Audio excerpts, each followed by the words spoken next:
What's up, guys? Welcome to another video. If you are new to the channel, then welcome back, and if you are new, make sure to hit that like button, make sure to hit that subscribe button and that bell. And also, guys, make sure you leave a comment in the comment section below and I'll get back to you guys.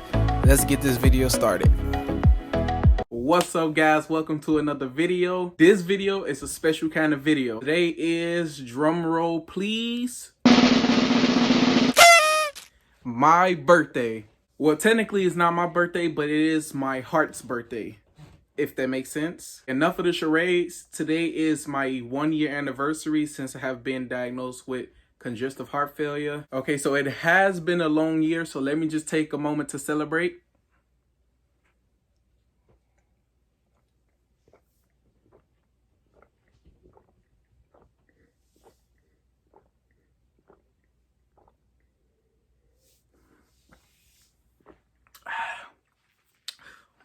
Definitely worth it. It is now May 19th, 2020, which makes it officially 1 year since I have been diagnosed with congestive heart failure. Just thinking back to when everything was normal before all this happened, it kind of made me emotional today. I didn't cry, but it just kind of made me like emotional because it's just like, man, like this has been a whole year with heart failure and how everything just happened over time. In celebration of my 1-year anniversary with congestive heart failure, my fiance decided to be sneaky and went behind my back and surprised me with this like beautiful, amazing cake. And I'll let you guys see it. There you go. So what are we like singing a song? What kind of song are we gonna sing? I don't know. Is that heart failure song? Is there Happy Heart Birthday. Happy Heart Birthday? Okay, I ready? like that one. Let's sing Happy I like Heart that one. Birthday. Happy Heart Birthday to you. Happy Heart Birthday to you. Happy Heart Birthday, dear Dantrell, aka Albadad. I don't get it. Happy Heart Birthday to you. Yay! Also, she got me this very dope water bottle. It says the beat goes on, and then you see around it, it's like the heart. If you guys like this and you guys want something similar to this or even something different, I'll put the link to the page of the person who did this, my fiance's friend. So shout out to her because it definitely is a dope water bottle. You guys can check out the pictures of the other things that she do. If you guys like it, like I said, I'll put everything in the description. You guys can check it out for yourself. My first video that I ever uploaded was a subtitled story of how everything happened. But for those of you who felt like maybe everything you had to read too quick and you couldn't quite understand it, I'll tell you guys out of my mouth. Okay, so the day before all this happened, it was May 18th, I was playing basketball with my fiance's brothers. Just like it kind of was a normal day, but when I was playing, I played for maybe 3 minutes and I was kind of like running back and forth, and I noticed I started to get like really tired super quick. And I know I'm not in like the best shape of my life or anything like that, but come on now. Anyways, I came home, showered, just went about my day regularly, and I started to notice that when I breathe, it sounded like I was snoring, but I was wide awake, if that makes sense. So it's kind of like as I was breathing in and breathing out, you hear like a crackling sound in my throat. Like that's kind of like what it sounded like. I know I'm not the best at like sound effects or anything like that, but it just sounded like I was snoring. That's the best way I can describe it. So I thought maybe I had something stuck in my throat, some food or something. So I drank some water, which was a bad idea because it's just more fluid in my lungs. You know, it's adding on to the fluid that was already in my lungs, but I didn't notice. So drank some water, laid down. I had to work the next morning, and around 5-ish, I would say, it woke me up out of my sleep that I couldn't really like breathe. I was having trouble breathing. I felt like this pressure in my chest. It wasn't really a pain, but it was more so like a pressure, like, you know, like when you have the little sleep paralysis thing going on, and some people say like they feel like something's sitting on their chest. That's kind of what it felt like. And I just like was wondering like what is wrong with me. And I tried to drink more. I tried to drink some more liquids. So this time I drank orange juice, and I sat back up and I was just having a hard time breathing. So I decided to wake my fiance up. I was like, that's it. I can't take it. So I woke up and I told her like, babe, I don't feel okay. She's like, what do you mean? Are you okay? I'm like, I'm having trouble breathing. She was like, what do you mean? So I told her, try to explain it a little more because she worked in the medical field. So maybe she had the answer to what was going on with me. I don't know, but it doesn't hurt to try. So I told her everything and she was like, well, do you want to go to the ER? I was like, yes, I can't take it. So got in the car, drove to the ER. Parking wise, we was parked kind of far away from the ER. So I had to walk a little bit. And when I started to walk, every 10 seconds, I had to stop. I literally was sitting on the ground and just had to catch my breath. And like I said, I know I'm in not like the best shape, but I'm in shape enough to walk a mile or two at the time, or so I thought. So anyways, continuing on with the story, we get inside the hospital and I'm like struggling. And my fiance asked me like, do you need a wheelchair? And I'm kind of like one of those people who not just finna give up like that. Like so I'm like, no, I'm okay. I want to walk. I need to walk. You know, so I'm walking and walking, take a break. Walking, take a break. Walking, take a break. So I finally make it to the desk and I'm sweating. I mean, like sweating bullets. Like it kind of look like somebody threw a bucket of water on me or I just got rained on. And I get to the desk and they start asking me these questions like, oh, what's wrong? What's your name? I couldn't even talk. So my fiance kind of had to talk for me. And when they took me to the ER, this what things got like bad. I had a bad experience. So anytime you go to an ER, they're going to have to put an IV in you. It's just how it is. Now, I hate needles. Yes, I have tattoos, but that's different. That's a whole different story. I actually wanted the tattoos. I didn't want an IV inside of me. But for some reason, they have a hard time finding the vein right here. For some reason, they usually have to go to my hand, but you know. So they literally had to stick me in both my arms, on the left arm and on the right arm, like 3-4 times on each arm till they got it right. And it was just getting like quite annoying because like I said, I don't like needles and I don't want to seem like a punk in front of my girlfriend. You know what I'm saying? So it's like sitting there, I was irritated. I was like very irritated. They finally got the IV in and they started doing like these tests. Oh, could you sit up for me? And they was checking my lungs and everything. And one of the guys told me like, your lungs sound like shit. That's literally what he said. I could not make this up. That's literally what he said. And after a few more tests or whatever they had to go through, they came back. Or the same person who told me my lungs sounded like shit came back. It was like, hey, have anybody ever told you something was wrong with your heart? And when I heard that, I honestly just like everything just like zoned out. And I was like, no. And they did all these tests. They're telling me like the percentage of blood that my heart was pumping, and it was between 15 and 20.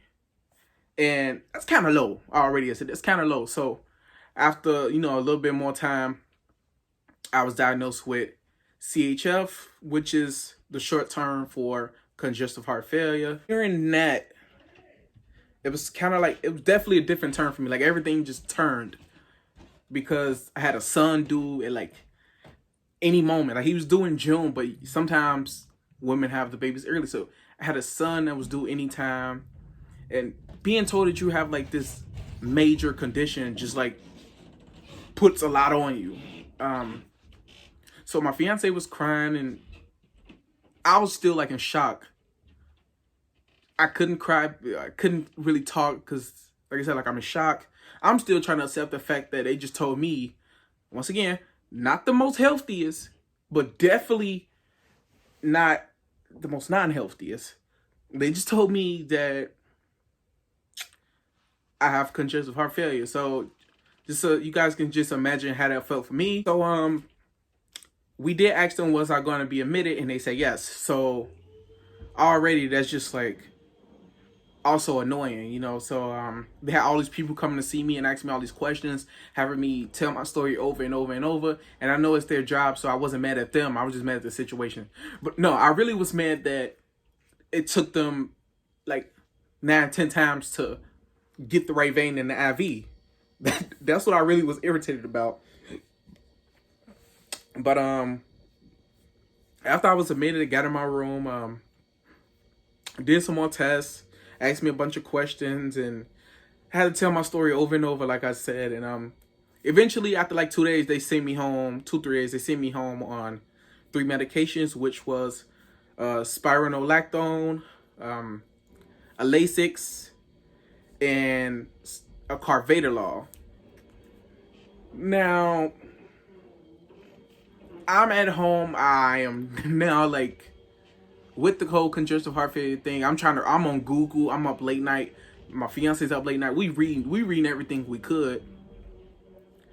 And eventually everything starts to feel better. Like the months passed, I start to feel a little better. So November comes. My birthday is November 2nd. Me and my fiance and the baby, we took a trip to Miami. And we celebrated. Everything was fine. I didn't feel nothing. I was taking my meds as usual. We got back home a couple days later. Still taking my meds. So now I'm like, maybe I have hope that my heart failure would go away on its own because of the medicine. And November 21st is the second time I passed out, which is also in the first video that I uploaded, but I'm just going to explain it better. You'll hear it from my mouth. November 21st, I was watching my son because I had to take off work for a little bit. My fiance's at work. It's only me, my fiance's mom, and her mom's sister. They was upstairs cleaning. I'm in my room with the baby. The baby takes his nap. I'm perfectly fine. I take my meds. I eat perfectly fine. The baby wakes up, and I lift him up. And as I go to lift him up, I noticed that I started to get like really dizzy, like real fast. And I set him down because I kind of had a feeling what was about to happen. And I set him in his walker, and I just like lay on the ground, or not even. I was sweating again. As I said before, like I was sweating bullets like the first time. And I was hot. So we have a little mini fridge, and I tried to open the fridge to put my head in it. And I didn't make it to the fridge. I was on the ground, but I did manage to open the fridge. So passed out, ambulance came, blah, blah, blah. This time I was told that my heart had weakened more. It was at the percentage that the blood was pumping was from 15 to 20. This time it dropped to 10%. So I was told that I was definitely getting admitted this time. They had to go through the process of sticking me in my sensitive arms again.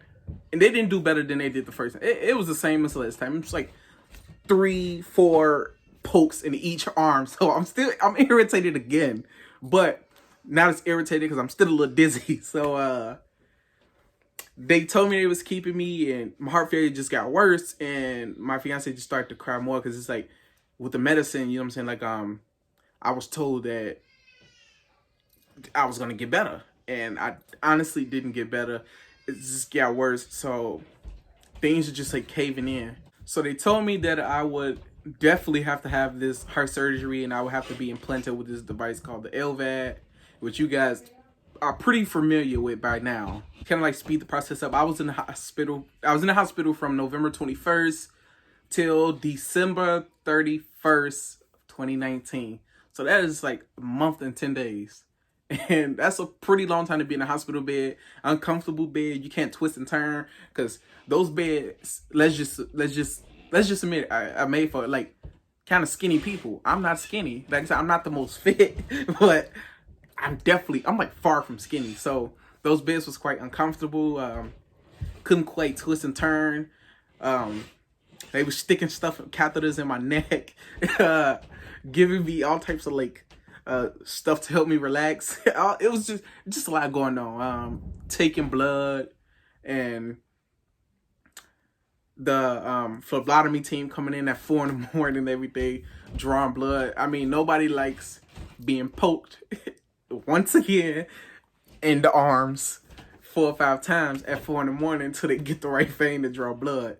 It's just annoying. It's just annoying. On top of that, I was also getting poked in my fingers. I was pre-diabetic, so I was getting poked in the fingers maybe like 4 or 5 times a day. It came to a point where they got tired of poking the same finger, so they was literally poking all 10 of my fingers. Just let that sink in. This is not even a full year. This is probably like a couple weeks. This is a couple weeks. I'm like going through hell in the hospital. Anyways, after all the poking and stuff like that, I still couldn't sleep in the hospital.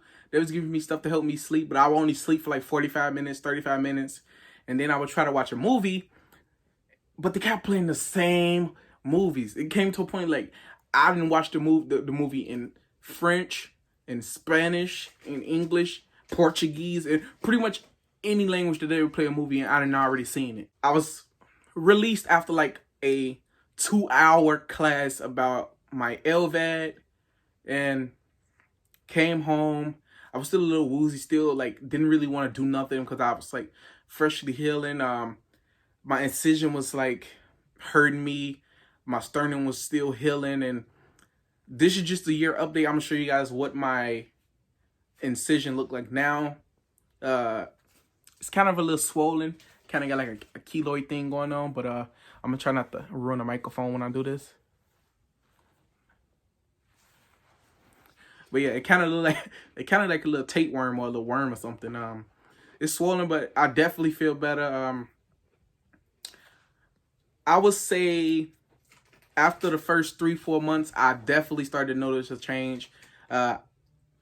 Everything feels better, honestly. Like I do more now. Like I try to move around a little more, try to go up and down stairs, do this, do that. You know what I'm saying? Try to do more.